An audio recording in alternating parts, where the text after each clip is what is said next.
ఈ green fresh farmers వాళ్ళు చేస్తున్నటువంటి కార్యక్రమం ఏదైతే ఉందో, ఈ ఎక్స్‌పో అనేది Telangana expo for sheep last year చేశారు. 2025లో చేశారు. చాలా చక్కగా చేశారు.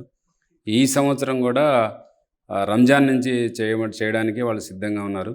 సో, దీనివలన ముఖ్యంగా ఈ గొర్రెలు, మేకలు ఏవైతే ఉన్నాయో రోడ్డు మీద పెట్టి అమ్మడానికి కన్నా ఒక చోట పెట్టి, ఒక స్టాల్ లాగా పెట్టడం వలన రైతులకు, ఇట్లా వీళ్ళు సప్లయర్‌కు, తీసుకుపోయే వాళ్ళకు ఎంతో కన్వీనియంట్‌గా ఉంటది. వాళ్ళకు హెల్త్ పాయింట్ ఆఫ్ వ్యూలో వాటర్ ఫెసిలిటీసు, హెల్త్ మేనేజ్‌మెంటు, డాక్టర్లుంటారు. వాళ్ళ తూకంతో ప్రకారం తీసుకెళ్ళొచ్చు, లేదా పీస్ వైజ్ ఒక పొట్టేలు ఇంత అనే విధంగా కూడా తీసుకెళ్ళొచ్చు.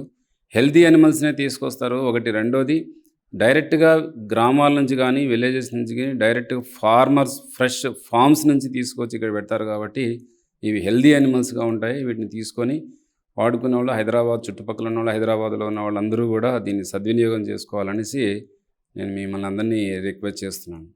ముఖ్యంగా ఈ కార్యక్రమం అనేది ఇటువంటి మన గొర్రెలు అయితే తీసుకురావడము, మేకలను తీసుకురావడం బక్రీదులో ఎక్కువ చేస్తారు.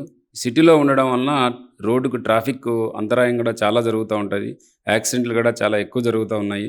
సో, వీటన్నిటికీ హైజీనిక్గా ఉండడము, సపరేట్గా పెట్టేసి వాటిని కావాల్సిన వాళ్ళు తీసుకెళ్ళొచ్చు.